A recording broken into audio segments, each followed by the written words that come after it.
Are you a real estate investor looking to elevate your income, freedom, and lifestyle? If so, optimize your daily performance by downloading our free guide, Raising the Bar, 5 Steps to Elevate Your Habits at elevatepod.com. In this guide, created by yours truly, you'll learn why you do what you do, how to easily institute cues in your environment to trigger desired behavior, directly applicable steps to create a fulfilling future, and much more. Get your free copy now at elevatepod.com and kickstart your new habits today. Your future self will thank you.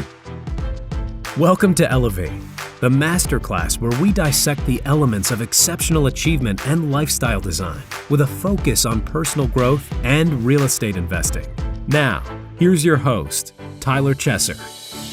Elevate Nation, welcome back. This is Tyler Chesser. I'm so thankful to have you here, and I am blessed and grateful to be sitting down with the icon, the legend, Apolo Anton Ohno, the most decorated US Winter Olympian of all time. Today, you're going to learn about greatness. You're going to learn about the commitment required to living out massive dreams, to doing big things in your life, to embrace change, to take things to the next level, to understand the greatness required and the commitment required to achieve greatness. But you're also going to learn about the inner game.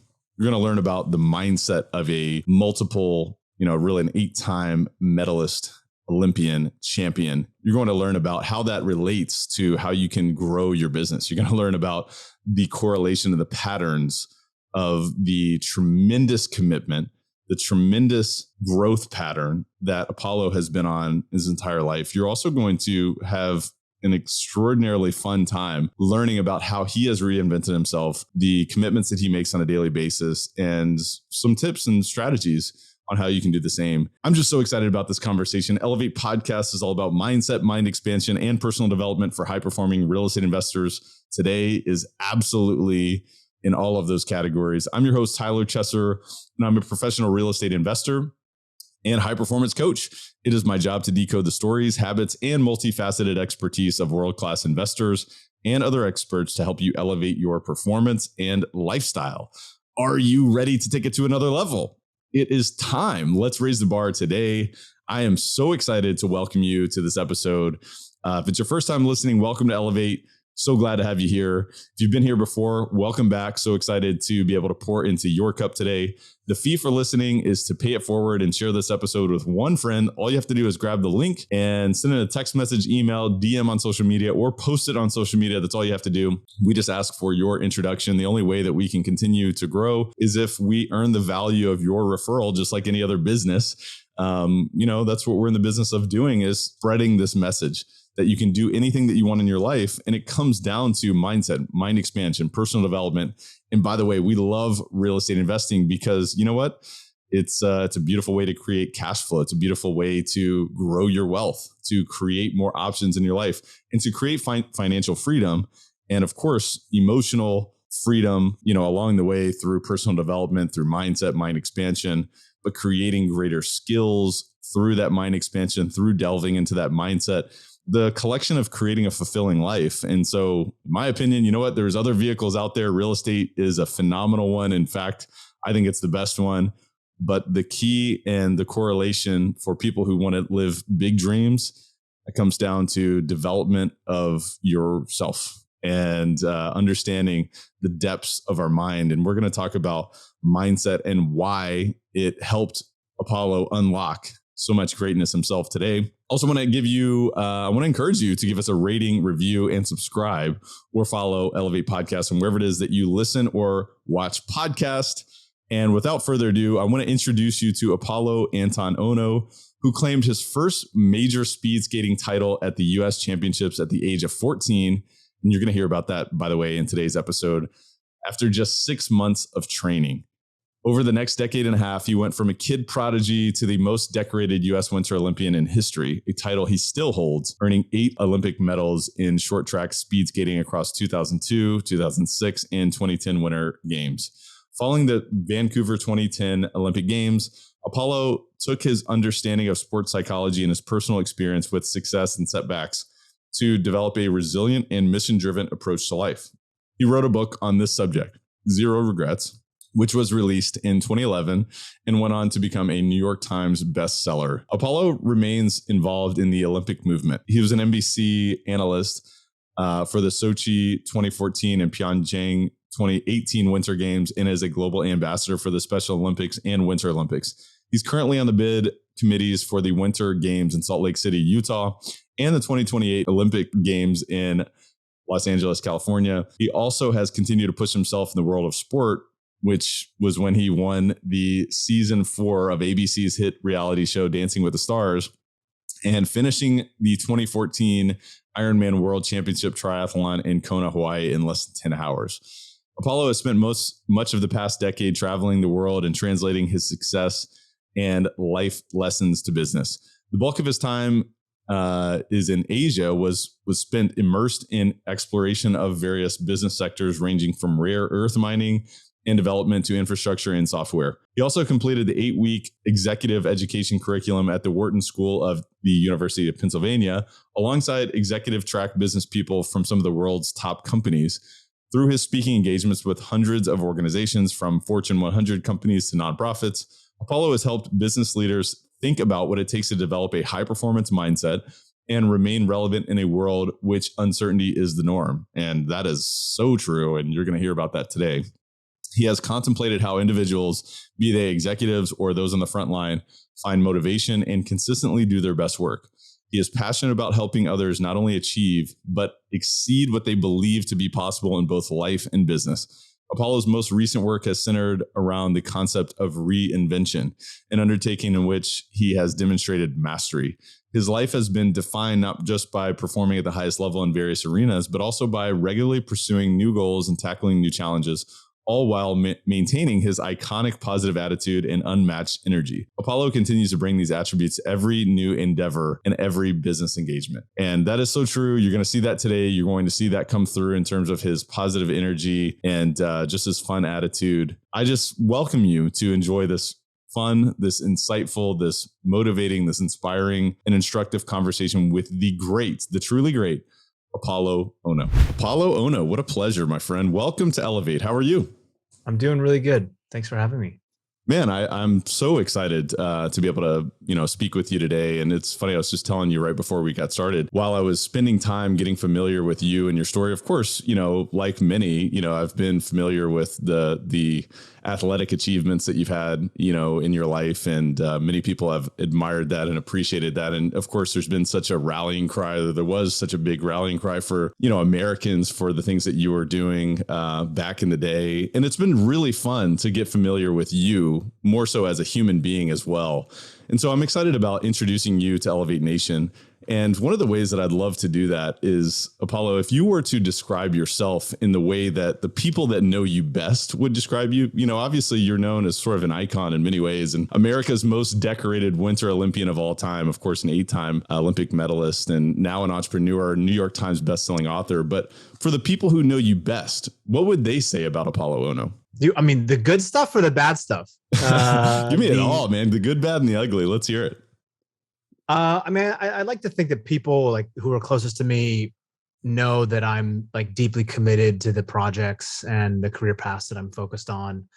I think they've probably seen me change pretty drastically, or at least maybe perhaps reinvent myself in a certain way. I don't know. I've never actually asked my friends too much around how they view me. Although we've discussed kind of the elements of how have you seen me change?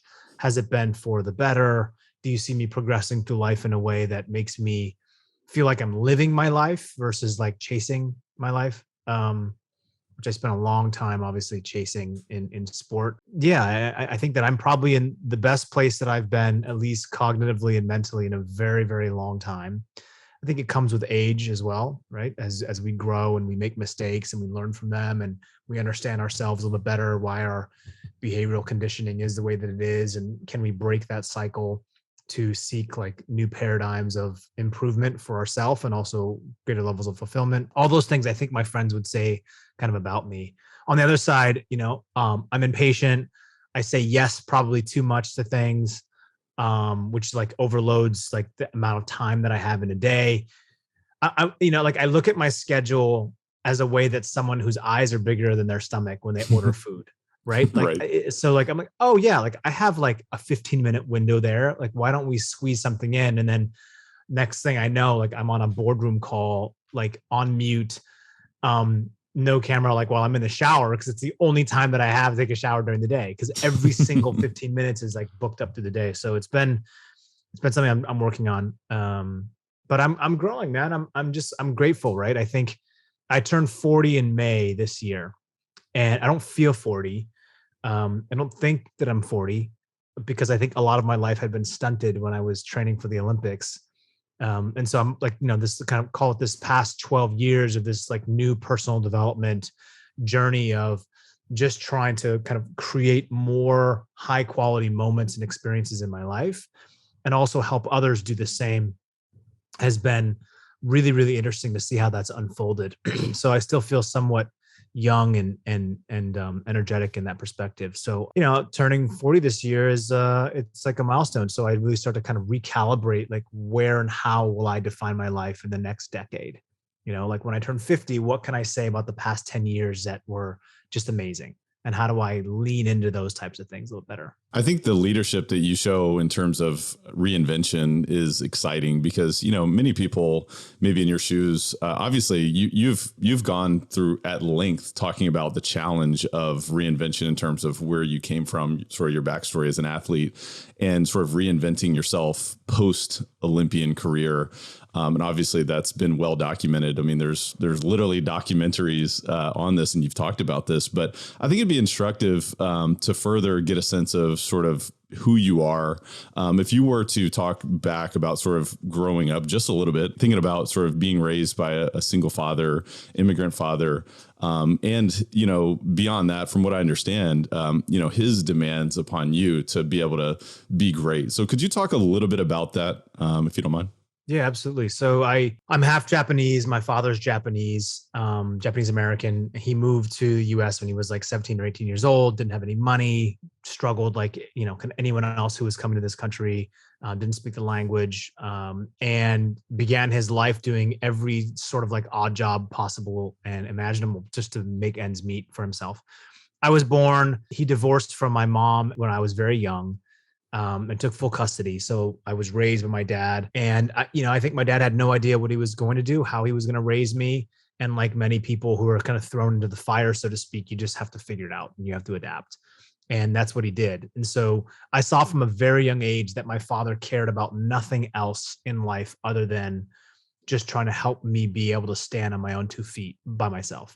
So that was really, really interesting to see as I watched this kind of tough love and unconditional love for me when I was growing up, but also the level of expectation. And so we talk about often, I grew up in the Seattle region where, it rains all the time. And so for the first 14 years of my life was spent, in and around like roller skating rinks, playing all different types of sports, just trying to like exhaust the amount of energy that I had before I got home at the end of the day. So I wouldn't drive my dad crazy. And it just was never the case. And so, I'd seen this crazy sport of short track speed skating. My father at the time was always kind of dropping me off at these like roller skating rinks on Friday and Saturday night, just south of Seattle. And he thought it was a safe place for me. I joined like the local inline speed skating club that was there. My dad saw like this competitive drive, not only in myself, but also in himself, where he just believed so much that I could be and achieve these like astronomical performance metrics that I didn't even know what they were. And so that kind of was drilled into my head at a very early age, not only in terms of sports, but also academics. To give you an example, that there were several kind of like these higher education, advanced learning programs that my father would like enroll me into, in which you have to take this, you have to take a test kind of walking in and to see like your level of proficiency, if you're even able to continue. And I would like fail most of these things, A, because like I didn't even know what how these tests were about.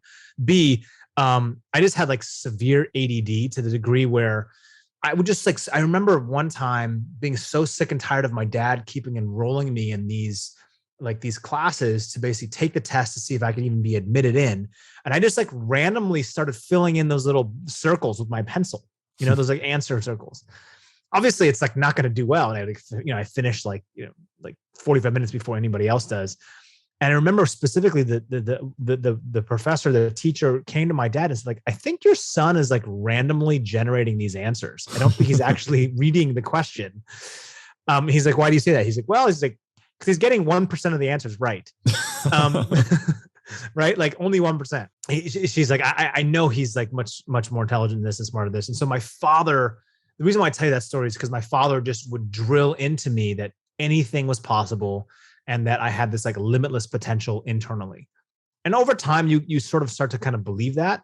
But also was this natural conditioning of I was only really doing a lot of things early on, which was just to satisfy my dad's approval, right? I think many people can maybe relate to that. You seek like the affirmation, the head nod of approval of that you're doing a good job. And then, when I was like 12 years old, my father was enrolling me in these like speed skating competitions, and he had asked me where I would find the time to go and like train and practice. And I obviously didn't have any time because my dad was working all day long and I couldn't just take myself to the local skating rink and do it on my own. So he would wake me up at like 3:30 in the morning, sometimes 4:30 in the morning, and take me to these empty school and church parking lots, and then strap a miner's light to my helmet, and then basically just make me skate around these like empty parking lots while, our like beat up Volkswagen Rabbit was like there with the lights on, like, and it was, so that was drilled in quite early at a very early age. I talk about this in my book around kind of, I think that's probably where this first micro trauma occurred was, when you're that young, you do not want to be at these locations like that early in the morning. And you should be sleeping, right? As a kid. But my dad saw things differently. He thought that I was basically at a disadvantage because we didn't have the resources, time, and energy to spend. And so he just had to drill into my brain that I was at a disadvantage. And because of that, I needed to do twice as much work as everybody else. And so I needed to go above and beyond what others thought was possible and break through that kind of glass ceiling of what people thought about. And so he was militant, and I don't say it in a bad way. He just believed that this was the path. So fast forward throughout that process, when I was 14 years old, I was ranked number 1 in the US for short track speed skating. I had joined this program in upstate New York. It was weird because if you can imagine, 14-year-old kid still has braces, like doesn't know anything about life, but I'm beating grown individuals on this ice surface that I had only been skating on for like a year, and the rest of them had dedicated like 10 to 15 years of their life towards this moment. So there was this instantaneous friction that existed because I was technically captain of this team, but I wasn't effectively allowed to go out drinking with the team for like another 7 years after these competitions were over and after these banquets. So this is a weird situation, right? Like, how do I listen to this 14-year-old kid who's better than me, but I'm like 37, trying to make my last Olympic team? It's just like a weird situation. Right. And I'm sure it caused a lot of kind of internal, I just wasn't paying attention to that. I give you that backstory because that's how my career kind of began. I originally saw short track speed skating on television during the 92, 94 Olympic Games. I fell in love with it. I played all traditional American stick and ball sports and loved them. At my core and thesis, like speed skating was just like, it's a really cool feeling when you're on the ice. It's like quiet. You can hear the crack of the ice beneath, the blade. You feel the cool air like across your face. You can feel the speed, right? And it's all self-propelled and generated. And it's a very unique feeling. Like I would akin like very close to being and doing like being, like if you're able to fly. Mm-hmm. But like if you're like, in some sort of like you're jumping out of a plane or something, you're not propelling yourself, right? Like these are things that you're just kind of falling using gravity. Mm-hmm. In speed skating, like you can see the directional push that directly translates into your speed increasing. This is a cool feeling. And then racing was even more like tantalizing, like the ability to like use the opponent in front of you as their draft to have that sucks you in and then use that against them. Even if you're not faster than them, using that to your advantage is like a really, really cool thing. And then all of the tactics involved. And then obviously the training was pretty brutal, but I fell in love with the sport. I had a great career. I went to 3 Olympic Games. I won a bunch of medals, and the insights from those medals were deeply impactful. And I carry those life lessons with me today in terms of my own reinvention and how I can kind of have these master classes of stoicism. I always joke because short track speed skating, for those of you who have not watched this, is a sport where it is so volatile. You can train a lifetime for these sports, and like at the snap of a finger, your dreams and hopes are kind of dashed and gone. And so you're no longer able to win that race that you thought. So it's a very volatile sport, lots of changes that occur, and the best person doesn't always win. So, I think cognitively have to develop that type of mental strength to figure out what to do next. Yeah, man, it's such a unique backstory and upbringing, and I can imagine that many people who may have experienced a similar, sort of childhood may have been broken by those circumstances, because I'm sure that was very challenging to break through, kind of mentally and with your own behavior. But obviously, you have sort of this innate talent and gift towards this. And by the way, it's been, obviously, I'm sure many of the listeners would agree with me and say, well, watching you is like poetry. I mean, it's like poetry in motion. And what you just described there in terms of flight, I mean, it almost gave me chills. But it's really cool to see that, the belief of your dad, manifested into what you were able to accomplish on the ice, and now what you're continuing to do as an entrepreneur, as a speaker, as an author.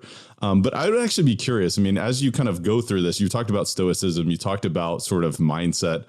I would actually love to know, at what point did you realize that mindset was the key to unlocking your potential? Because in the beginning, it was like pure effort, pure grit, like just do whatever it takes. And at some point, it became something more than that. Could you talk a little bit about that? Yeah, absolutely. So luckily I was introduced into the world of sports psychology when I was 15 years old. There was a young psychology major student who was fascinated. His name was David Creswell, Dr. David Creswell. Now he runs the high performance lab at Carnegie Mellon, and all of his work is dedicated around how meditative practices and the mind can overcome some pretty interesting diseases. He's been a phenomenal confidant for me for such a long time. Anyway, he's the first one who introduced this to me in a realm where I noticed I never knew how self-defeatist that the mind could be, and how your thoughts directly impact the way that you actually move your body and perform and feel and the energy associated. And I just thought I thought for the longest time it was BS. I just literally did. I was like, this guy doesn't know anything about our sport. He played tennis, but he's like, he's not like a superb athlete or anything. And so the team immediately dismissed this guy and his ideas. And he just had this tenacity to say like, no, like these guys, like you don't even know what you're missing yet. And he just stuck with it. And so I finally caved in at one point and started talking to him. And that's how my mind was opened up to the possibilities, where I started to see in real time, if we were playing basketball or like tennis or badminton or something, and even though it's just for fun and casual, you're still competitive, right? And I, by the way, wanted to beat this guy every time, just because of because of the situation, right? It's like a lack of respect, and I should have had respect, but I had like a lack of respect there. So like I feel like he shouldn't beat me because I was an athlete, and therefore I was just better.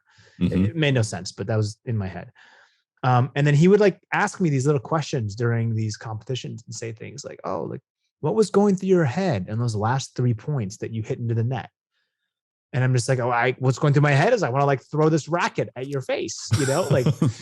He just got into my head in a way, and he basically opened it up to show me what was actually happening, especially in times where I would lose a shot or I would make a mistake and it would happen again, or I would just have this self-deprecation that was unhealthy, right? Where I would talk myself down where I didn't need to be. It wasn't constructive, and it wasn't strategic, and it wasn't tactical in terms of viewing and understanding how these losses or failures or missteps were being construed, and how I could embrace them by learning how to reset again. That was a really important. So I started reading a ton of old literature.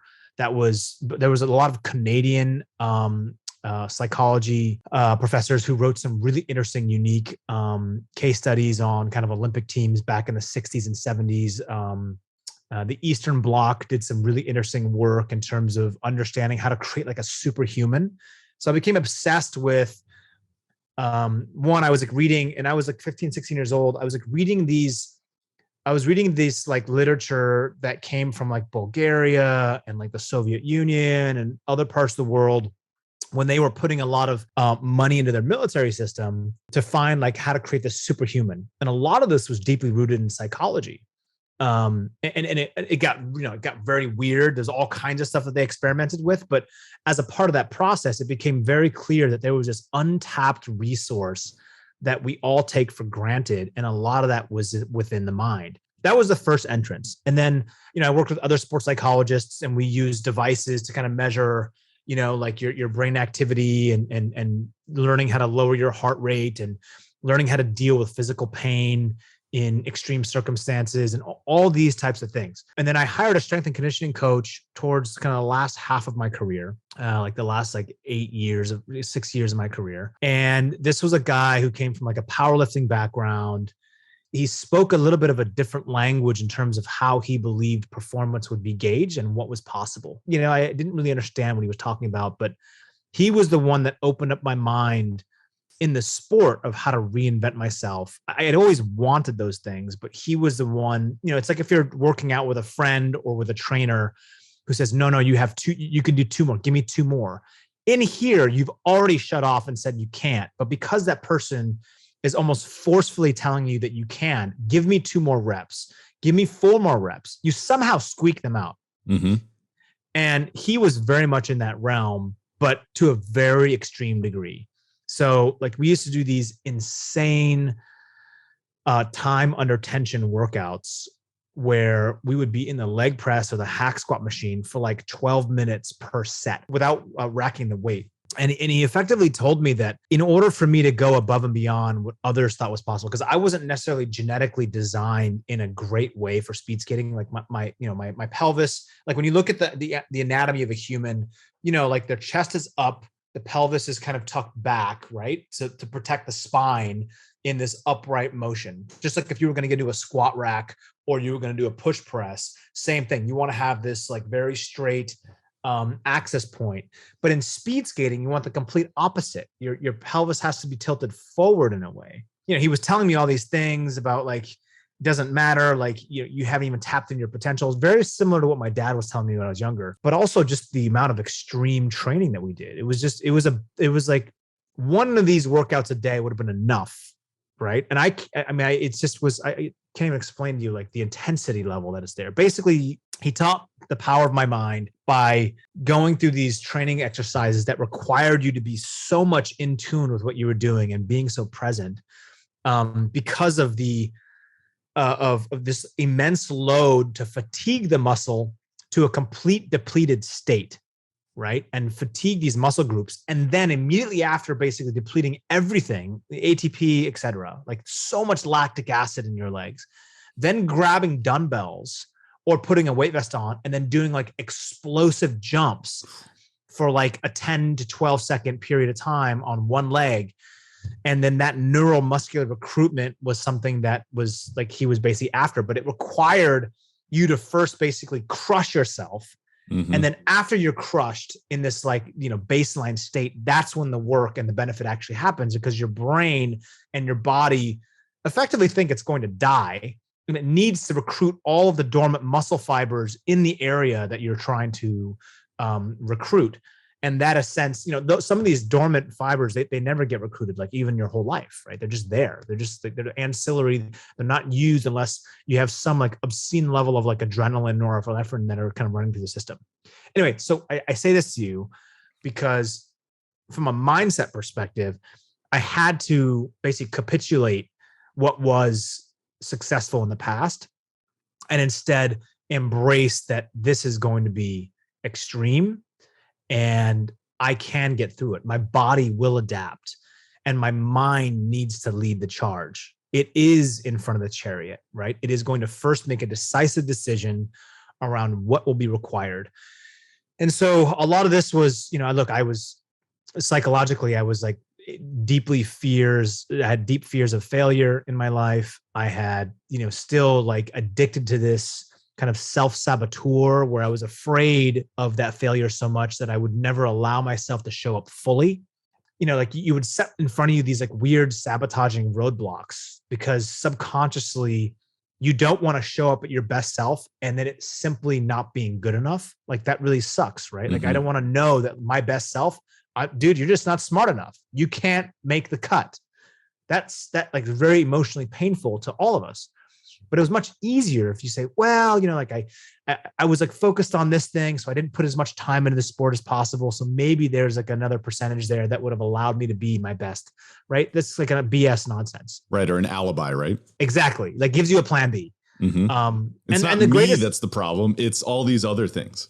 Yeah. And so like the greatest commitment is like, no, you're jumping out of the airplane metaphorically with no parachute. If you land the target, you live. If you don't, you die.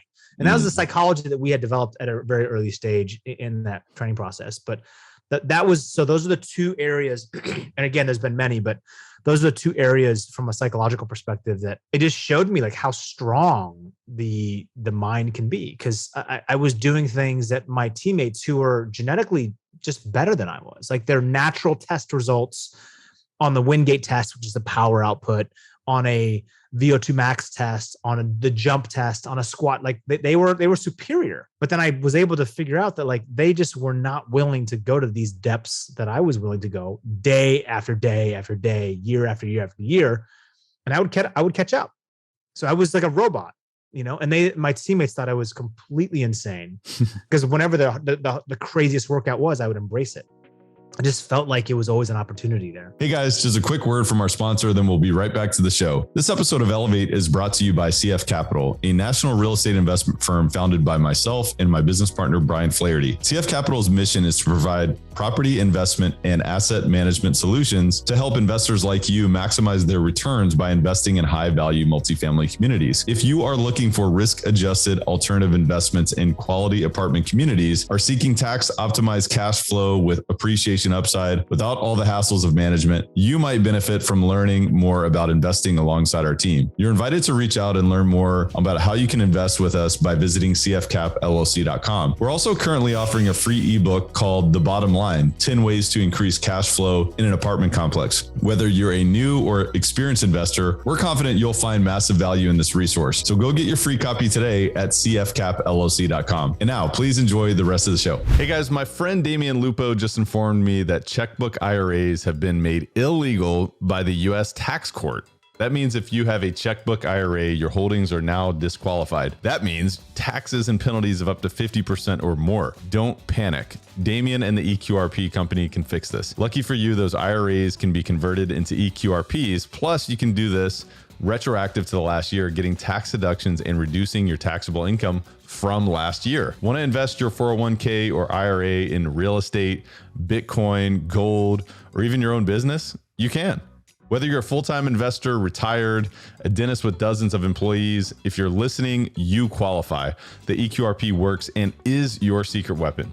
And now it's retroactive.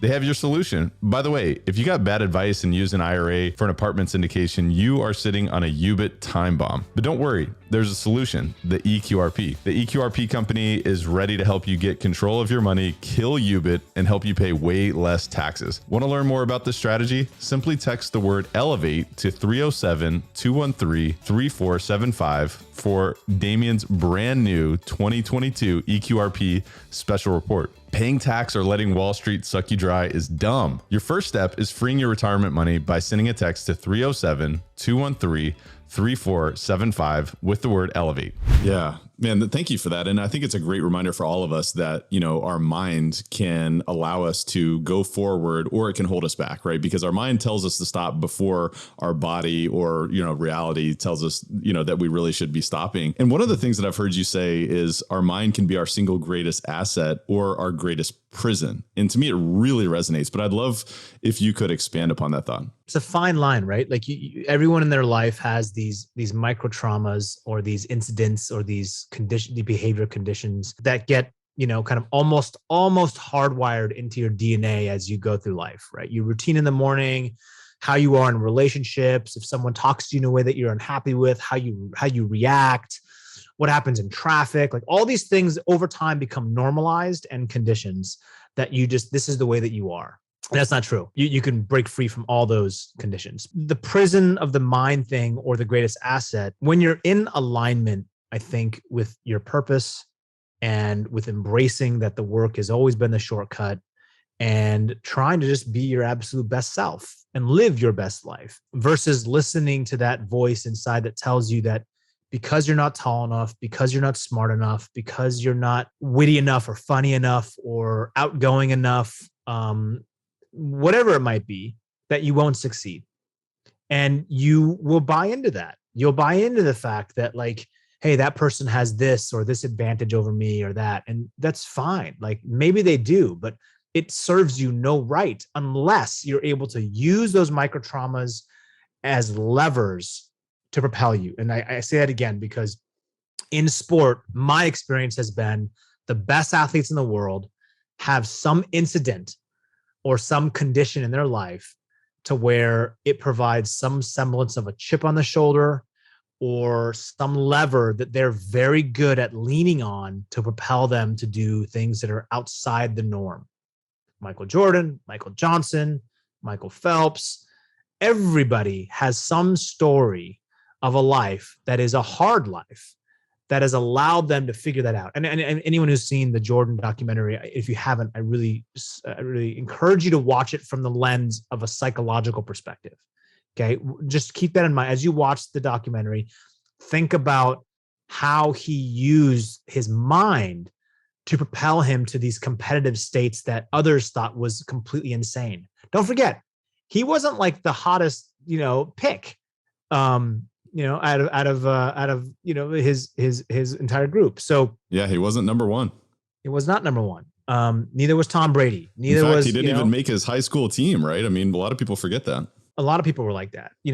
This is, by the way, this is a reminder for me. Like I'm not perfect in this in any sense. I just have been able to have the visibility to see when I've been able to do things that are incredible in sport and outside of sport. And when I listen to that other voice that keeps me constrained and holds back and afraid of risk. Again, like most of us never become who we could really become. And I'm just talking about like being as happy or being as fulfilled or finding and being your most authentic self really is what I really want to say here. Mm-hmm. And your most authentic self is someone who can do really, really hard stuff, can manage tremendous amounts of pressure, is able to adapt and figure out a new path.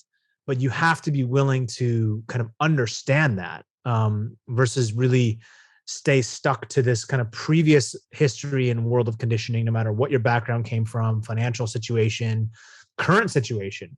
You'll always find a way. And I say that like broadly speaking, like obviously the mechanics associated with, okay, great. Like Apollo, you say that, I've got this unforeseen talent and ability to kind of persevere throughout these hard circumstances. What do I do? And part of that process is like, you have to mechanically actually sketch that out. This is going to require work of you to say like, okay, it's not going to do the same thing over and over again and expect different results. I think Einstein said that, right? Like that's the definition of insanity. And so you're going to have to make drastic changes in your life, either in terms of routine, in terms of how you live your morning, your evening, and or what you deem to be acceptable as your own personal expectations of raising your standard. And so when people typically say like, I'm sick and tired of this, I'm done with this, I smile because I love to hear those things because that to me initiates change, right? And we want change. We seek progress and change. It's a part of the human experience.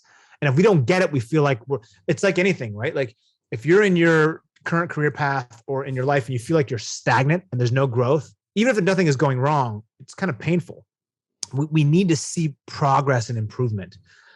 In some way, and the same way is doing it physically. And so I always tell people, like, if you want to make a big change, like change the body physically, right? And your mind will also kind of be in that area. So, if you can change this the way that you move your body in that motion, it'll create the type of emotion associated with you being focused and aligned with whatever it is that you're trying to accomplish. So that's very powerful. And I think about, personal development as being a central theme of what you just described there and sort of integrating a routine or a way of living in terms of integrating that thought process and that constant evolution into the way that you approach your life. And you mentioned sort of that desire to raise your standard. It almost starts with a bit of pain to step back and say, you know what, I'm not happy with the way that circumstances are, or maybe I see an opportunity to improve. I see see, that things can progress the way that I want them to. And sort of that's where you start. But I'd love to know, from your vantage point, what does that look like for you in terms of raising your own standard? Because in many ways, many people, if they have had the background that you've had, let's rest on our laurels. It's, hey, we've done what we've done. I've built a brand for myself and let's ride off into the sunset. But you continue to demand more of yourself. So give me a sense of what does that look like for yourself? Well, I've been lucky to not want to rest on my laurels. So my medals, they were on display when I was living in Los Angeles. I've since moved. And so I think they're like in a bag somewhere.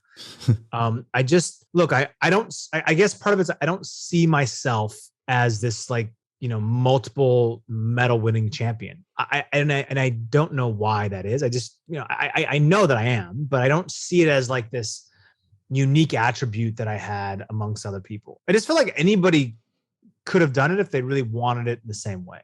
And obviously there's like some other genetics and feel for the ice and some other stuff. So sure. I think like this, man, I think like when you think about like how all of us live our life and my wanting to always reinvent, I've noticed, especially during the past 5 years, that choosing the path that is the hard path is actually incredibly fruitful. And it may not be in the ways that we typically think of them, like financially rewarding or, more time.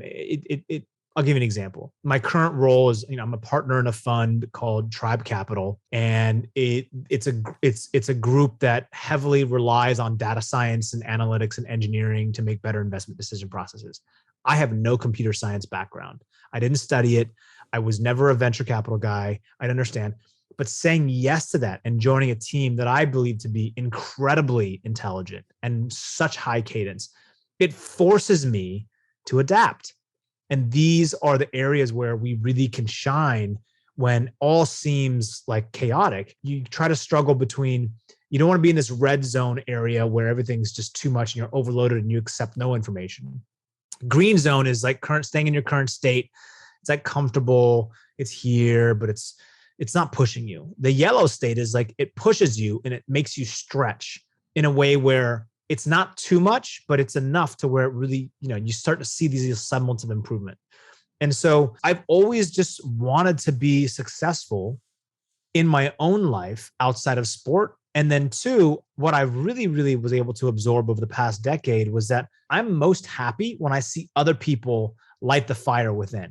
Meaning when I see people get like inspired and motivated or sick and tired of being sick and tired, and they demand a change of themselves, an improvement. When I see a big, large scale company saying we need to innovate and we need to think more like a startup and we need to operate in ways that keep us much more dynamic and instead of being on our heels, but on our toes, that's exciting to me. And the reason why it's exciting is because I know the potentialities that exist within the human being. And I may not understand your business entirely, but if you've got humans on your team, I know that we can improve morale, culture, teamwork, effort, dedication, sacrifice, fulfillment, joy, whatever purpose, all those things can be elevated to a different degree.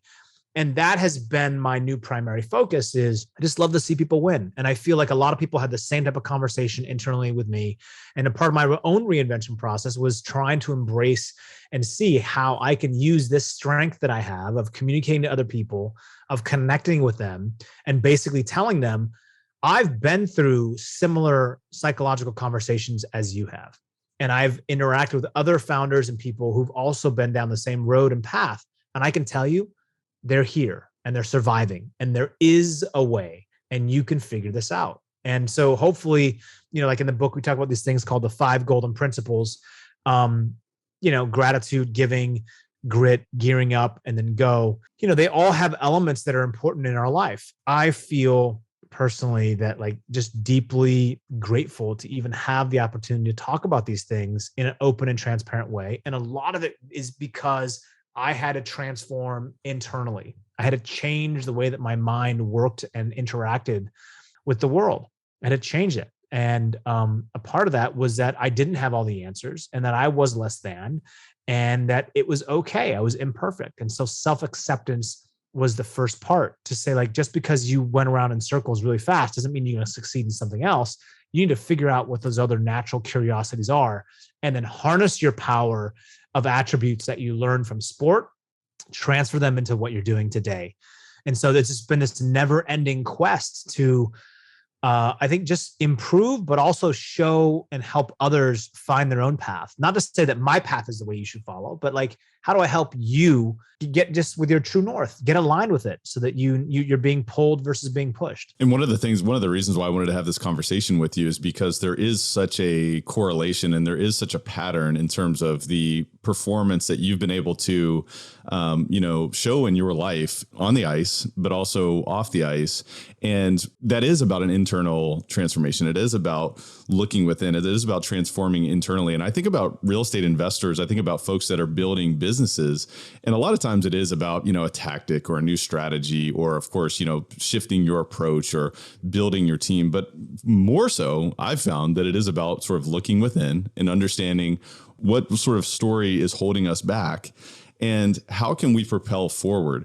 And one of the things I also think about in terms of when you think about pivoting, it's, we've got to constantly embrace change because not only are external circumstances changing, but we're changing. And I love what you shared about, hey, I found what makes me most happy. And that's about finding what exists in terms of other human beings, about taking things to the next level. So, is there anything else that you would say about the book Hard Pivot and just the philosophy there? Look, the intentionality behind the new book is the following. Change is inevitable. Change is hard. There is always another path. And I think a lot of us live in this world of like hyper distraction, that it's very easy to live your life for somebody else that you don't know, by the way. Like, this great sports psychologist, Michael Gervais, told me this moniker. He told me this thing one time. He's like, look, man, FOPO is real. Fear of other people's opinions, of how you live your life, how you conduct yourself, how you be who you are. Just like when you dance when no one is watching. Dance like no one is watching, right? Like these are huge components. I think that we have been conditioned to believe this is how you live your life. And I just want people to embrace the change in a way versus bracing for it, right? Really embrace it and understand that by doing so is going to kind of unearth new beginnings for you in ways that it's going to show so much more than you can possibly imagine. Just like if you had a horrible breakup in your life, in the relationship, and it feels like you just can't live and it's just, your life's not gonna be the same. After like a couple of years, you've figured out like, hey, I'm okay. Like I have grown from that experience. And it was so important for me to go through that hardship. In the moment, because we're so zoomed in, it's very hard. And so how do we zoom out? How do we take more accountability around this like life that is fleeting, that is finite, and just live in a way that's more aligned with our true values and belief systems? And that means, it doesn't matter changing your job. I'm just saying like how you do, how you conduct, how you act, and how you wake up on a daily basis is a gift. It's a gift and it's a chance to improve. And the more that you can reframe your mind into appreciating that life has been given to you, and it is a gift, regardless of circumstance, situation, I think it changes the perception of those problems into challenges and then into opportunities for growth. And if you can do that, you're going to live a different life. Your life's going to be different. Man, I tell you what, the soundbite of embracing change rather than bracing for it is, man, that's a game changer. And one of the hardest parts of embracing change is letting go to what the past was. And I just appreciate you reminding that and bringing that to the forefront. And what a great example in terms of a relationship. I think we've all been there in our own ways. And so we can reflect upon that. That is a reference that we can use moving forward, whether it's, in our investing life, in our business, or in our personal life. We can apply that moving forward. Apollo, before we transition to the rapid fire section of the podcast, I just wanted to ask you this question because I think it's powerful. I think it's important and something that you've lived. But if you were to give advice to anyone who has big dreams, maybe they want to live a big life. Maybe they want to live this life of, in extraordinary circumstances. Maybe they want to accomplish big things, and they've thought about how they can impact history and other people in a large way. Is there any suggestions or tips or thoughts that you might share with them? Well, FOPO is one of those things because you're dreaming and a lot of these goals are going to be bigger than probably some of your peers or even the family that you have around you. They most likely will tell you that it's not possible and that it maybe is not feasible. And and other people have advantages. And so you have to really live and act and behave in a way that is not out of fear of their opinion. You have to, if you feel this is your most authentic self and your goals and dreams or aspirations are going to require you to do things that sometimes do not meet the status quo, right? That means you are going to have to do things that others are not willing to do.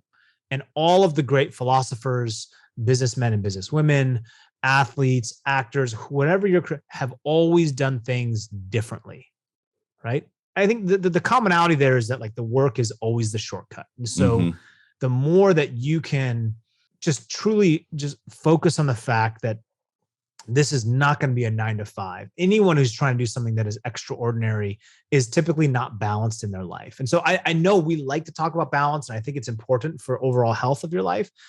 But if you are one of those individuals that is so levered up because you want something so badly, don't shy away from that. Like that is very powerful, and use it to your advantage. It doesn't mean that you alienate people from you. It doesn't mean that you say like, you don't understand me because you are less than. Like people like and can embrace things in their life that are maybe less attractive to others, and that's fine.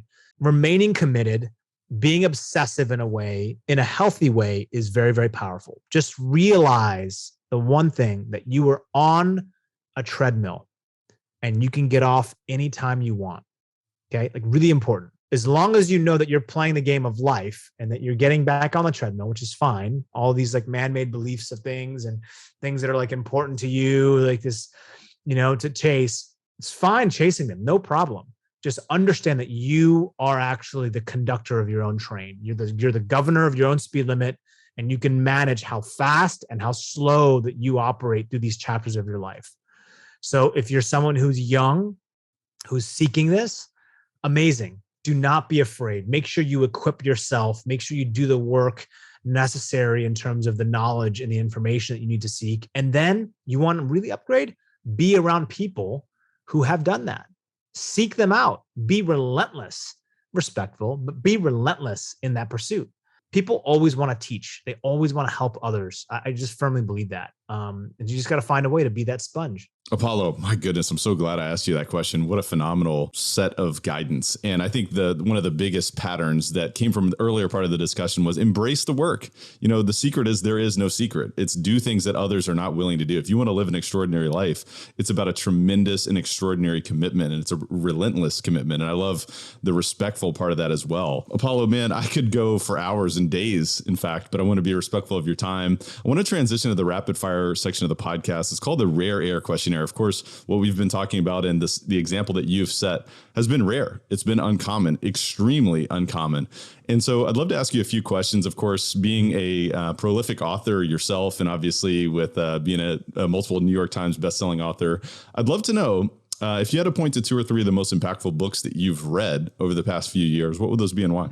Man's Search for Meaning from Viktor Frankl. I mean, Ryan Holiday has produced great work, so any of his work is pretty phenomenal. I love Joseph Campbell's A Hero of a Thousand Faces. Oh, and then Man and His Symbols. So Carl Jung, Jungian philosophy. I think I like things that typically I'm bifurcated. I like things that are like deeply. Sorry, this is rapid fire. So those are the books. No, this is good. Please expand if you'd like to. No, I just I like things that are deeply rooted in like history, but also psychology of the human experience. Yeah, I think we're tending to have some level of repetition here in some capacity. So we're evolving in terms of technology, but this is the most important thing that we have to embrace and evolve. That's a really good point. I think about, the level of information that we have today, communication, technology. It's not about more information, but it is about insight and wisdom. And I think what you're describing is that. Apollo, what's the biggest way that you elevate your life on a daily basis? The biggest way I elevate my life? I think it's doing stuff like this, man. I mean, my days are filled like back-to-back calls, talking to founders and new projects and companies. And when I have a chance to kind of speak about some of these things that are, I think, a little bit more human, around a lot of the challenges that all of us go through and how we can overcome those challenges and use them as opportunities, I think that's what makes me feel fulfilled. I love it. Yeah, it's great. And I feel like that might lead into this next question, but I'd love to hear if you were to take it a step further. What's the biggest way that you elevate others around you? Well, I hope that this book helps, right? This is going to be the first book in a multiple series of books kind of in and around the same topics. I typically see the best in people. I don't know why, but I just do. And sometimes blindly so. And it's bad, right? Especially if it's like in a business, but I always see the best in people. And so that has been something that I look for is how do I see the best in each person and help you live that more best self? Versus the other sides. Well, you've done that today. And I just appreciate you again for showing up, being present with me, pouring into Elevate Nation, our listeners, and really providing so much value. I want to acknowledge you, Apolo. I mean, you've been an amazing advocate for athletes, but also performers and people that have a desire to, have an impactful life and reach sort of the upper limits of their own potential.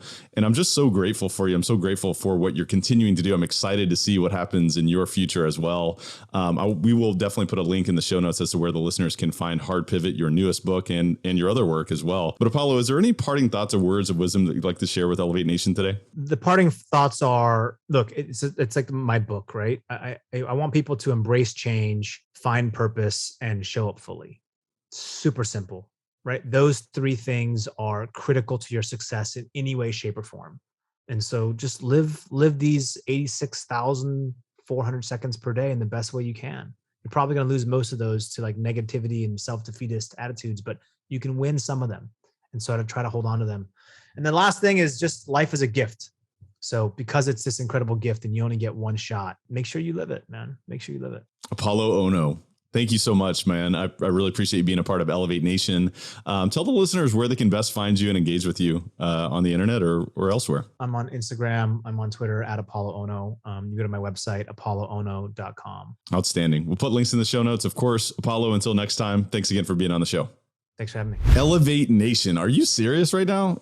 Did that just happen? Did we just hang out with Apolo Ohno, the most decorated US Winter Olympian of all time, thinking about expanding our potential, thinking about maximizing our potential, thinking about taking our life to extraordinary levels, taking our business to extraordinary levels. It's about having someone to believe in us. It's about understanding our own psychology. What sort of conversation are we having with ourselves subconsciously, consciously? How does that relate to the behavior that we're taking in our business, the behavior that we're engaging in personally that's leading us to a greater set or a lesser set of skills and, interaction, potential, influence? I just think about this so deeply, and I'm just excited about this because as we dive in, there's such a correlation in terms of greatness athletically, greatness performance-wise in business, and living a life of fulfillment. Because really that's what this is all about. I mean, why are we building a real estate business, right? Why are we growing our influence? Why are we developing more relationships? Of course, there's a personal aspect to it, but I think many folks would agree that there's a purpose beyond that, and it's to live a life of happiness and fulfillment. And I think that we owe it to ourselves to empty the tank and to get everything that we can out of ourselves. And to me, I think that's a part of living a life of fulfillment. And I just appreciate the example that Apolo has set in his life in terms of his own work ethic, in terms of the way that he's continued to look within, the way that he's continued to delve into the depths of his mind, understand how that relates to other human beings across history and what patterns he has been able to observe and implement in his own life and the way that he approaches his work. It's very, very exciting. And, embracing change, embracing the fact that, the work is the secret, right? That's the shortcut. I mean, that's a big deal right there. I think about, if you have big dreams, and I'm sure if you're listening to this podcast, you have big dreams, you want to do big things. You want to go 10x, you want to go 100x, whether it's, in business output or whether it's in other things, right? You want to live this extraordinary life. And it comes down to doing things that other people are not willing to do. It comes down to diving into our own psychology. It comes down to asking ourselves questions. It comes down to asking ourselves more. It comes down to making a commitment to doing things that other people are not willing to do. It comes down to making a commitment to pushing through hard things, like really, really, really hard things that our mind wants to tell us that we can't do. When I think about the workouts that Apollo was sharing with us early in his Olympian career, I can only imagine how grueling that is. I mean, I think about some of these workouts that I do, and I'm like, the whole time I'm like, okay, made it through another minute. And, that's our mind speaking to us. And that's the weak part of our mind saying, give up, stop, quit, throw in the towel. And that's a constant conversation. And I'm excited about the opportunity to recommit to that work, recommit to doing things that other people are not willing to do.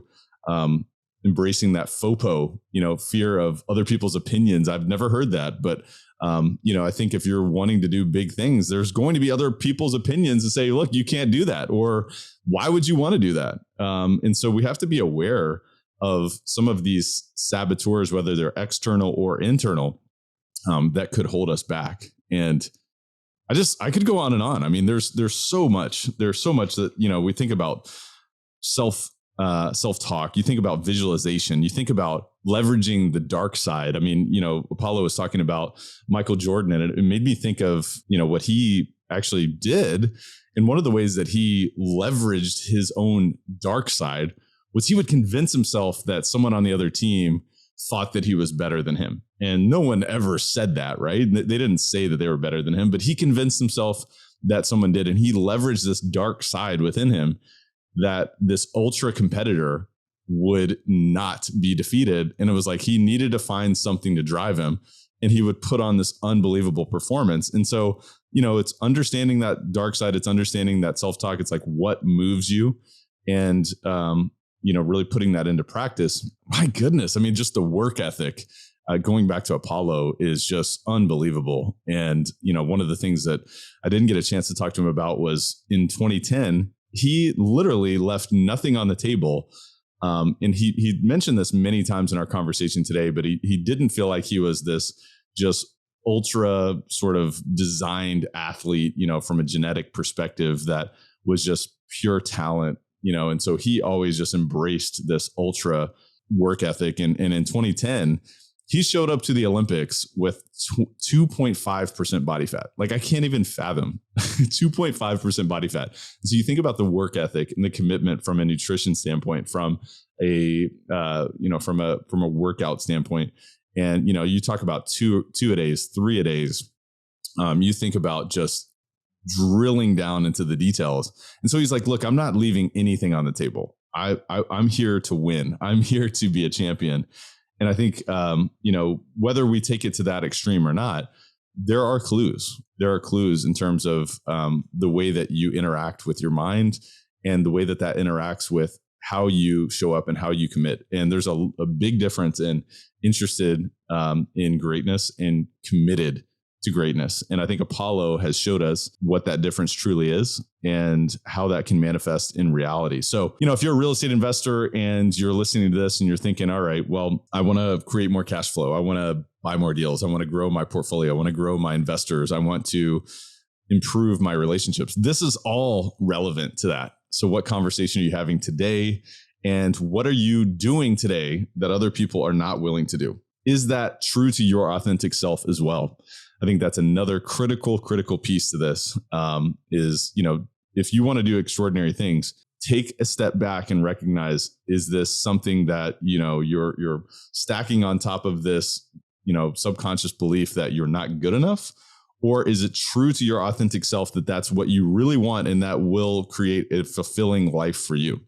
So taking some time to understand that, I think, is critical. It's important. It's exciting. It's unbelievably transformative. So I hope that you have enjoyed this conversation. I hope that you have enjoyed this podcast today. I'm giving it to you with all of the gratitude in my heart, because it's been a dream for me to be able to speak to Apollo and, touch on some of these subjects. And of course, as you know, I could have gone literally for hours and hours and hours, and perhaps we'll have another opportunity to delve in a deeper capacity as well. But I want to encourage you to re-listen to the show, because there's a tremendous amount of depth to this conversation.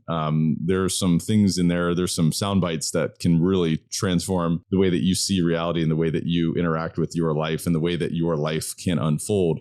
And of course, your business, your cash flow, your freedom, your relationships, whether personally, professionally, the way that you lead lead your family, the way that you lead other people in your business or otherwise.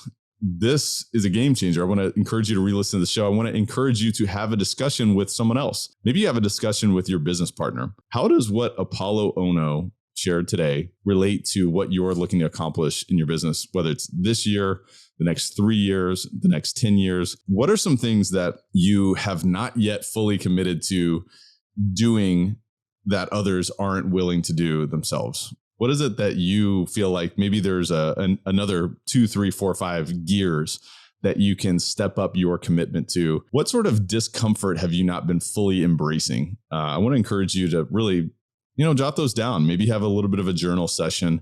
Maybe go on a walk and just kind of think about those things and see what comes up.